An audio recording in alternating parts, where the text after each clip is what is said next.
Hello, નમસ્તે વિદ્યાર્થી મિત્રો. ધોરણ 12 science subject mathematics chapter number 4 determinants. તો આપણે પ્રીવિયસ લેક્ચરમાં એક્સરસાઇઝ 4.2 કમ્પ્લીટ કરી હતી. હવે આજના લેક્ચરમાં આપણે ત્રિકોણનું ક્ષેત્રફળ બરાબર છે એના વિશે અભ્યાસ કરીશું. તો ત્રિકોણનું ક્ષેત્રફળ આપણે સાદું એક સૂત્ર તો ધોરણ 9 ધોરણ 10થી જાણીએ છીએ કે ત્રિકોણનું ક્ષેત્રફળ ડેલ્ટા. ધારો કે ત્રિકોણના ક્ષેત્રફળનું ડેલ્ટા કહી દો તો ડેલ્ટા ઇઝ ઇક્વલ્સ ટુ આવું કંઈક સૂત્ર હતું કે 1/2 પાયો ગુણ્યા વેધ. બરોબર છે. કોઈ ત્રિકોણ હોય આ રીતે, મારે આ ત્રિકોણનું ક્ષેત્રફળ મેળવવું હોય કે આ ત્રિકોણનું આ ક્ષેત્રફળ કેટલું છે, તો પાયો બરોબર છે, એનો જે બેઝ હોય એની લંબાઈ, સપોઝ આની બેઝની લંબાઈ છે 5, પાયો ગુણ્યા વેધ. એટલે શું? વેધ એટલે શું હતું કે એના પાયા ઉપર દોરેલા લંબની લંબાઈ. એટલે આ પાયો જે છે એની ઉપર હું આ લંબ જે દોરું, બરોબર છે, આ પાયા ઉપર છે મેં લંબ દોર્યો, તો આ લંબની લંબાઈ કેટલી? સપોઝ એ પણ 5 છે, બરોબર છે. આ 5 સેન્ટીમીટર, આ 5 સેન્ટીમીટર, તો 1/2 પાયાની લંબાઈ તો 5 સેન્ટીમીટર, વેધની લંબાઈ એ પણ 5 સેન્ટીમીટર, તો 5 ગુણ્યા 5 એટલે 25/2 એટલે સમથિંગ 12.5, બરોબર છે. એકમ અહીંયા સેન્ટીમીટરમાં હતો એટલે સેન્ટીમીટર સ્ક્વેર. તો આ ત્રિકોણનું ક્ષેત્રફળ કેટલું થશે? 12.5 સેન્ટીમીટર સ્ક્વેર. પણ આ આપણે જે 1/2 પાયો ગુણ્યા વેધ આપણે ધોરણ 9 અને 10થી જાણીએ છીએ. હવે આ ટોપિક્સમાં આપણે ત્રિકોણના ક્ષેત્રફળ, બરોબર છે, ત્રિકોણનું ક્ષેત્રફળ આપણે મેળવવું હોય તો એ નિશ્ચાયકનો ઉપયોગ કરીને પણ મેળવી શકાય, બરાબર છે. તો એ કઈ રીતે નિશ્ચાયકનો ઉપયોગ કરી શકાય એ આપણે અત્યારે જોઈશું આ ટોપિકમાં. તો જો આ તો એનું સૂત્ર જ છે, શરૂઆતમાં સ્ટાર્ટિંગમાં જ છે કે જો x1 y1 x2 y2 અને x3 y3 શિરોબિંદુ ધરાવતા ત્રિકોણનું ક્ષેત્રફળ નીચે મુજબ મળે. કઈ રીતે? તો કે delta is equals to 1/2 x1 y1 1 x2 y2 1 and x3 y3 1.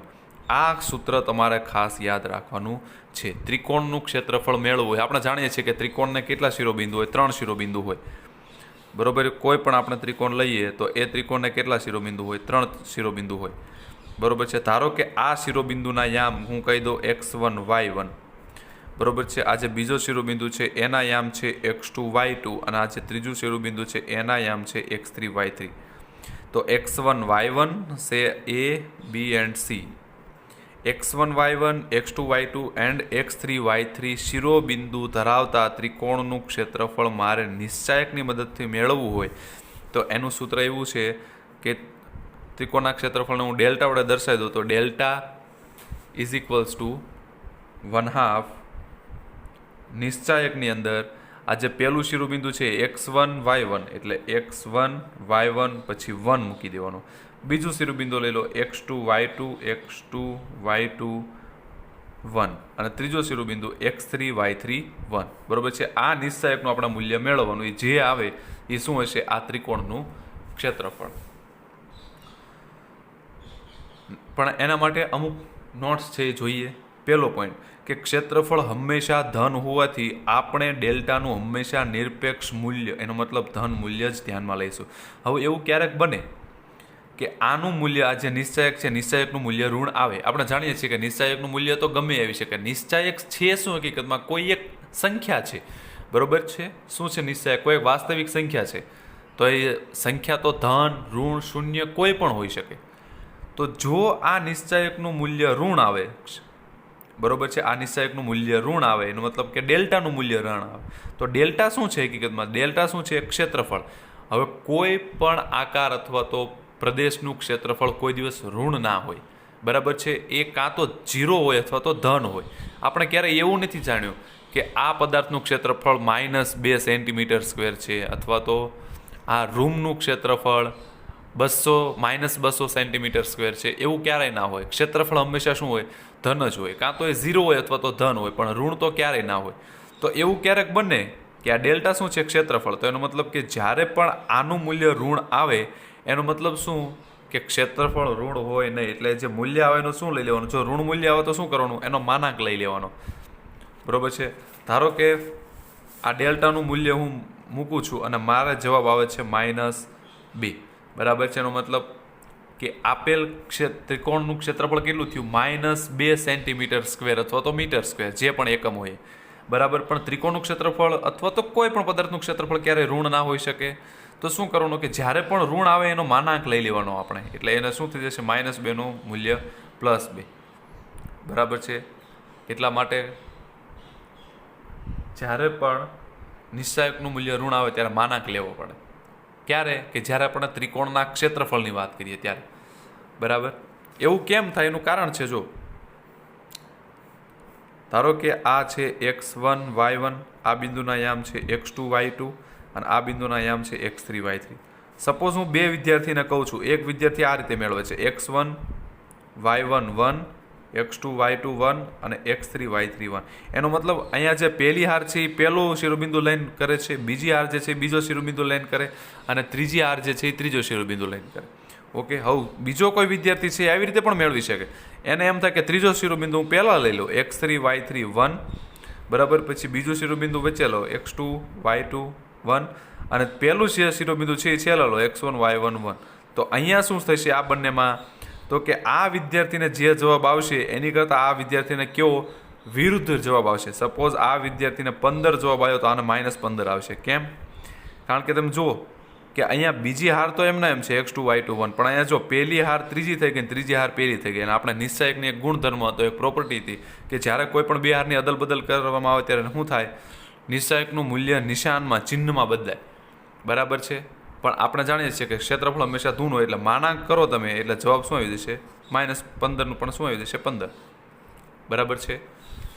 Okay. બીજું જોઈએ કે જો રકમમાં ક્ષેત્રફળ આપેલું હોય તો ગણતરી કરવા માટે નિશ્ચાયકના ધન અને ઋણ બંને મૂલ્યનો ઉપયોગ કરવો. આપણે આ પાછળ ઉદાહરણ જોઈશું. બરાબર છે. ત્યારે તમને સમજાશે કે જ્યારે તમને એમ કીધું હોય કે આપેલા ત્રિકોણનું ક્ષેત્રફળ આટલું છે, બરાબર છે. જો અહીંયા અત્યારે વાત આવી છે તો કરી લઈએ જોડે જોડે. આ બરોબર છે. આ જે સેકન્ડ પોઈન્ટ છે એની ઉપરથી દાખલા ઘણા બધા છે, આપણું ઉદાહરણમાં પણ છે અને સ્વાધ્યાયમાં પણ છે. સ્વાધ્યાય એકદમ નાનું છે. બરાબર છે. આ જે સ્વાધ્યાય 4.3 છે ત્રિકોણના ક્ષેત્રફળનું, એ સ્વાધ્યાય એકદમ નાનું છે. તો શું કહે છે આ દાખલામાં, આ સેકન્ડ પોઈન્ટમાં? તો કે જ્યારે તમને એમ કહી દઉં કે હું એમ કહું કે ધારો કે 5 3 2 k અને 6 4 આ શિરોબિંદુ ધરાવતા ત્રિકોણનું ક્ષેત્રફળ 12 સેન્ટીમીટર સ્ક્વેર હોય ત્યારે આ કેની કિંમત શું હોય? બરાબર છે. તો જ્યારે આનો ઉપયોગ કરીએ ત્યારે આપણે નિશ્ચાયકના ધન અને ઋણ બંને મૂલ્યનો ઉપયોગ કરવાનો. બરાબર છે.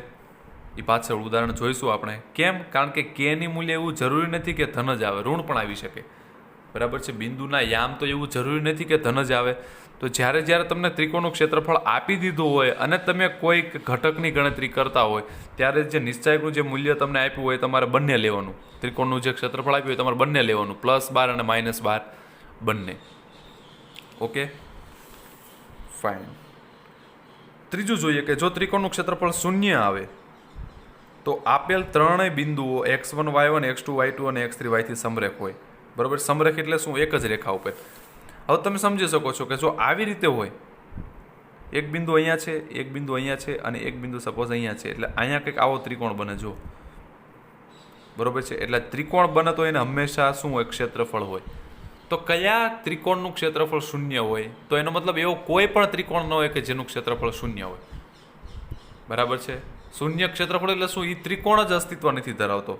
તો ત્રિકોણનું ક્ષેત્રફળ 0 આવે ત્યારે શું કહેવાય? તો કે જે ત્રણ બિંદુઓ છે ને, જે ત્રણ શિરોબિંદુ એ એક જ લાઈનમાં આવેલા હોય. તમે જો એ ત્રણ શિરોબિંદુ જો આવી રીતે એક જ લાઈનમાં હોય ત્યારે ત્રિકોણ બનતો જ નથી. હવે ત્રિકોણ ના બને તો એનો મતલબ શું? કે એનું ક્ષેત્રફળ પણ શું આવે? 0. બરાબર છે. જ્યારે પણ આવી રીતે હું 2 પોઈન્ટ્સ મૂકી દીધા, બરાબર, 2 શિરોબિંદુ છે. જો તમે ત્રીજો શિરોબિંદુ આ બંને બિંદુને જોડતી રેખા ઉપર ક્યાંય પણ લ્યો તો ત્રિકોણ બનશે જ નહીં. પણ જો એ ત્રીજો શિરોબિંદુ થોડુંક પણ તમે ઉપર લઈ લો અથવા તો નીચે લઈ લો એ રેખાની બહાર, તો ત્રિકોણ આવી રીતે તરત બની જશે. અને ત્રિકોણ બને તો એનું ક્ષેત્રફળ હોય જ. તો ત્રિકોણનું ક્ષેત્રફળ ખાસ તો 0 ક્યારે હોય? ત્રિકોણનું ક્ષેત્રફળ 0 ક્યારે હોય? તો કે જ્યારે એ ત્રણ શિરોબિંદુ શું હોય?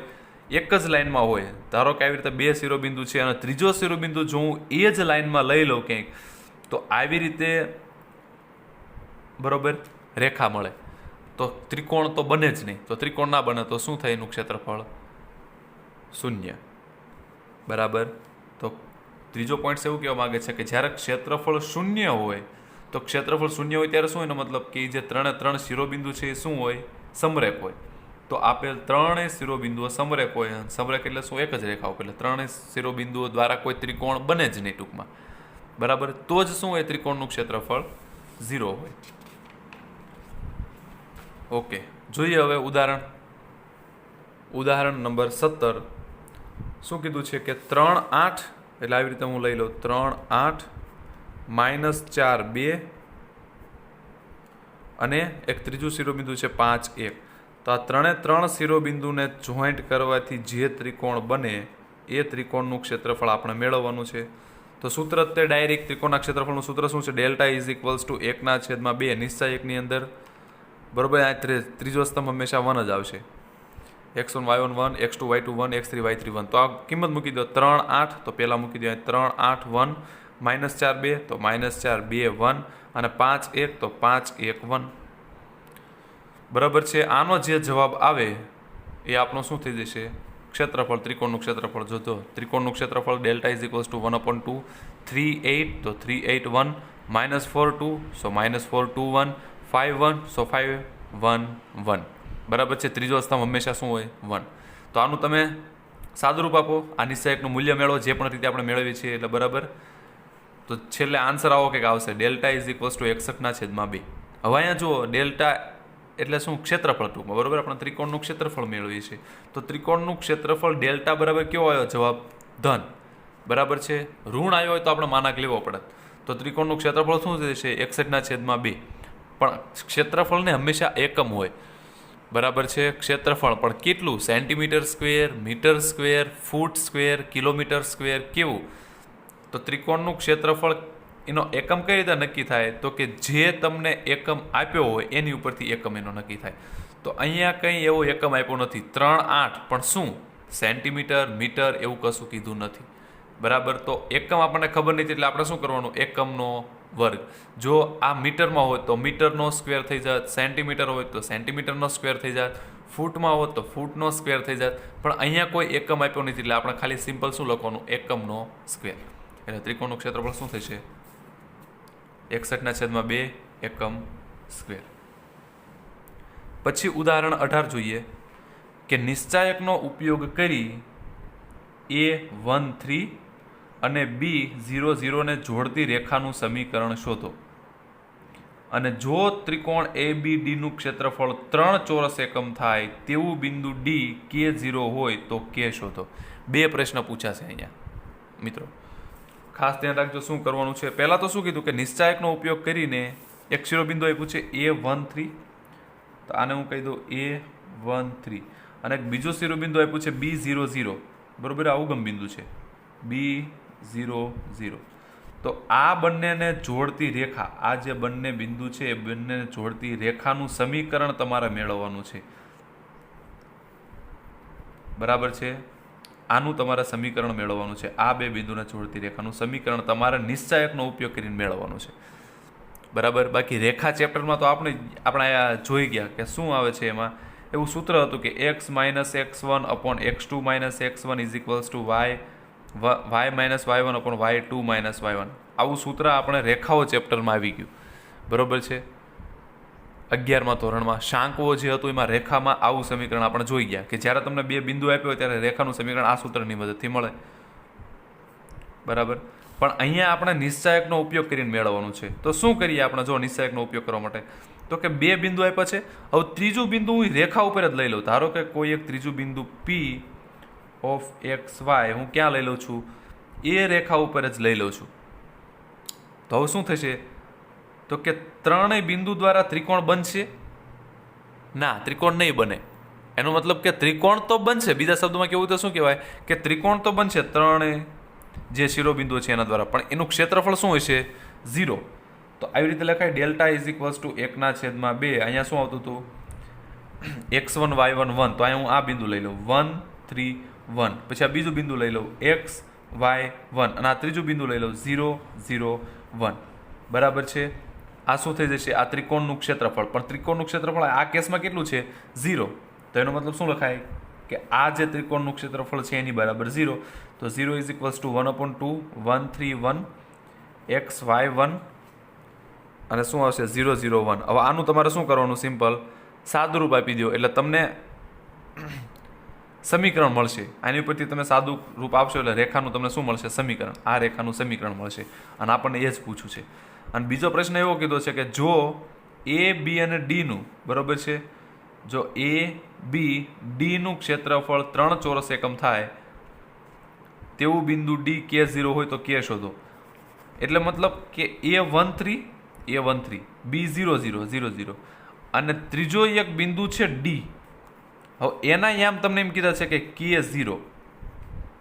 ત્રીજો બિંદુના યામ તમને કેવા કીધા છે? K0. તો આ જે 3 બિંદુ છે ને એના દ્વારા હવે એક ત્રિકોણ રચાય છે. જો બરાબર. કેમ? કારણ કે એ સમરેખ નથી. બરાબર. તમને કીધું છે કે ત્રિકોણ ABD, તો AB તો આપ્યા છે અને ડી તો બિંદુ ડીના યામ તમને કહી દીધા છે K0.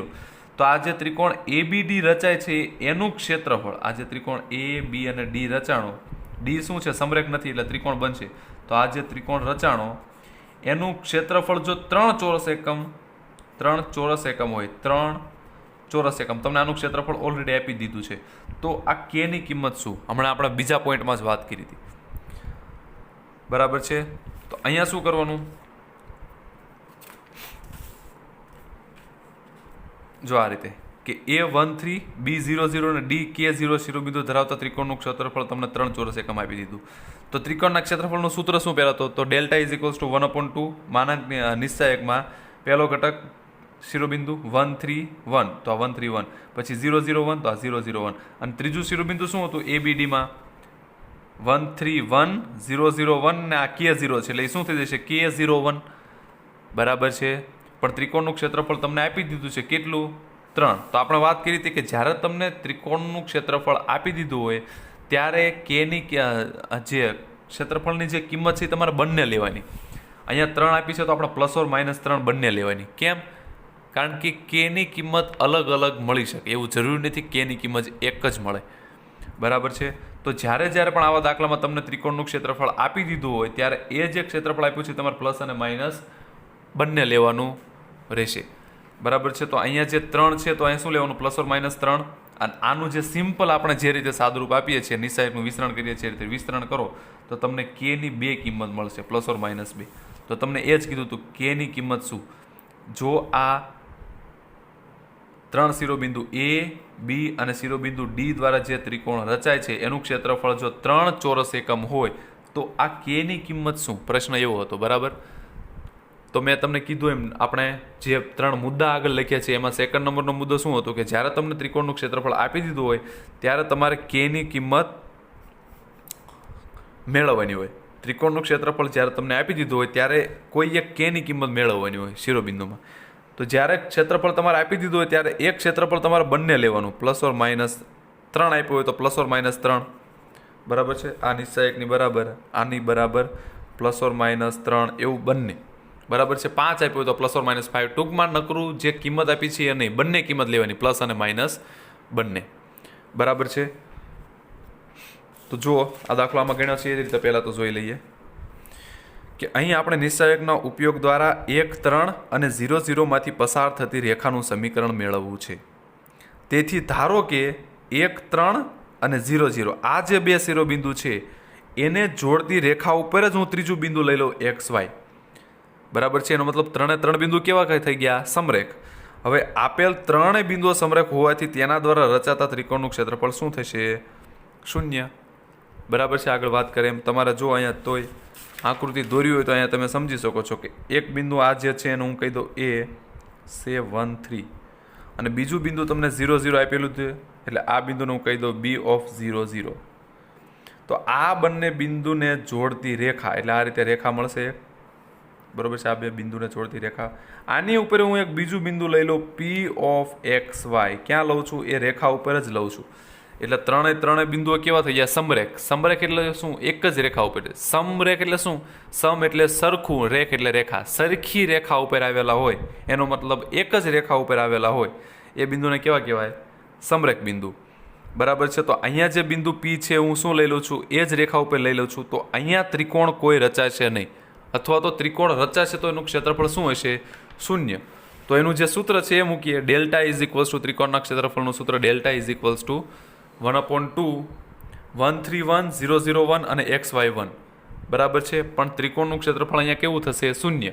કારણ કે ત્રણ બિંદુઓ શું છે? સમરેખ. એટલે ડેલ્ટાની જગ્યાએ કિંમત મૂકી દઈએ 0 અને આનું નિશ્ચયકનું વિસ્તરણ કરો એટલે આ રીતે તમને રેખાનું સમીકરણ મળશે. તો આ રેખાનું સમીકરણ શું થશે?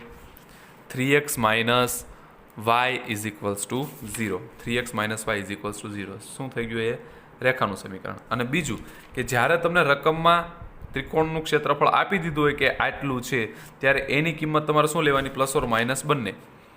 બરાબર છે. જેમાં પ્લસ ઓર માઇનસ 3 લીધી છે એ રીતે. બરાબર. એની ઉપરથી તમારે કેની કિંમત મેળવવાની આવે છે. ઓકે. ખાલી આમાં બે જ એક્ઝામ્પલ ઉદાહરણ હતા. ઉદાહરણ નંબર 17 અને ઉદાહરણ 18. પછી આવે છે સ્વાધ્યાય 4.3. તો સ્વાધ્યાય 4.3 જોઈએ. એમાં એક્ઝામ્પલ 1 જે છે એ શું છે કે નીચે આપેલા શિરોબિંદુવાળા ત્રિકોણનું ક્ષેત્રફળ શોધો. તમને 3 એક્ઝામ્પલ આપ્યા છે. બરાબર છે. 3 શું છે? તો કે શિરોબિંદુ તમને આપી દીધા છે. એ શિરોબિંદુ ધરાવતા ત્રિકોણનું ક્ષેત્રફળ આપણે મેળવવાનું છે. સપોઝ પહેલો દાખલો છે, એમાં 3 શિરોબિંદુ આપ્યા છે. એક શિરોબિંદુના યામ છે 1 0, બીજા શિરોબિંદુના યામ છે 6 0 અને ત્રીજા શિરોબિંદુના યામ છે 4 3. તો આ 3 શિરોબિંદુ દ્વારા જે ત્રિકોણ રચાય, આ ત્રિકોણ જે રચાણો એનું ક્ષેત્રફળ આપણે મેળવવાનું છે. એકદમ ઇઝી છે. સૂત્ર શું છે? ડેલ્ટા ઇઝ ઇક્વલ્સ ટુ આ ત્રિકોણનું ક્ષેત્રફળ, એને હું કહી દઉં ડેલ્ટા. તો કેટલું થશે? તો કે ડેલ્ટા ઇઝ ઇક્વલ્સ ટુ 1/2 નિશ્ચયકની અંદર 1 0 6 0 અને 4 3 અને છેલ્લી કોલમ શું હશે? 1 1 1. આનો જે જવાબ આવે એ શું થઈ જશે? આપણું ક્ષેત્રફળ. બરાબર છે. એટલે ક્ષેત્રફળ શું થશે? ચોરસ એકમ લખો અથવા તો એકમનો વર્ગ લખો, બંને એક જ થાય. બરાબર છે. આ ત્રિકોણનું ક્ષેત્રફળ જે છે એનો એકમ લખો તો તમે ચોરસ એકમ લખો તો પણ ચાલે, અથવા તો એકમનો સ્ક્વેર. જેમ કે આપણે કહીએ છીએ ક્ષેત્રફળ કેટલું? તો કે 100 સેન્ટીમીટર સ્ક્વેર.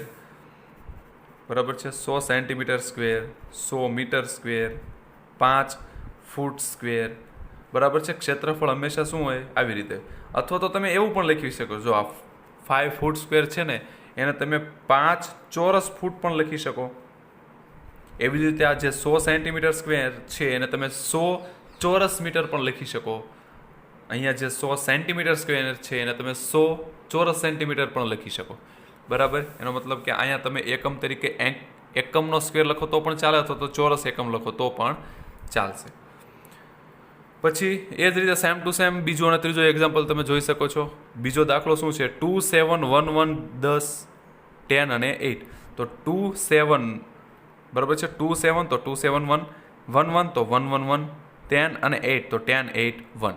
બરાબર. અને ખાસ ઘણા વિદ્યાર્થી મિત્રો આગળ આ 1/2 લખવાનું ભૂલી જાય છે. બરાબર. જ્યારે ત્રિકોણનું ક્ષેત્રફળ મેળવતા હોય છે ત્યારે ફક્ત ને ફક્ત શું કરે છે? આ જ નિશ્ચયક મેળવે છે. આગળ હકીકતમાં શું છે? 1/2 લખવાના હોય છે. બરાબર છે.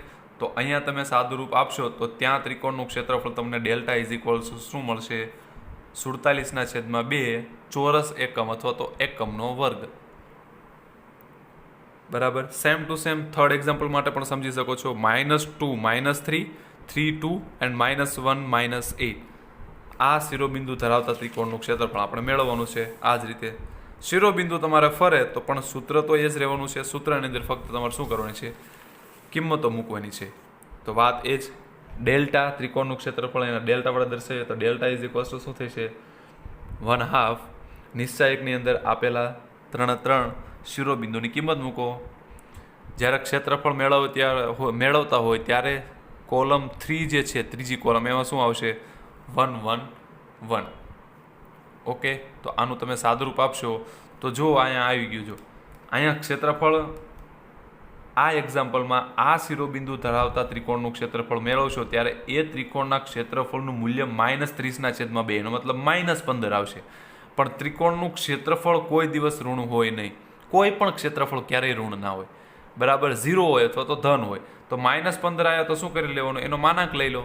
તો ક્ષેત્રફળ શું થઈ ગયું, 15 ચોરસ એકમ, બરાબર છે. તો અહીં સુધી રાખીએ. સ્વાધ્યાય 4.3માં હવે પછીના જે એક્ઝામ્પલ છે, એક્ઝામ્પલ 2થી, એક્ઝામ્પલ 1 સુધી આપણે જોયું, બરાબર છે. એક્ઝામ્પલ 2થી હવે આપણે નેક્સ્ટ લેક્ચરમાં જોઈશું. ઓકે મિત્રો, તો નેક્સ્ટ લેક્ચરમાં હવે અહીંથી કન્ટિન્યુ કરીશું. ત્યાં સુધી આવજો.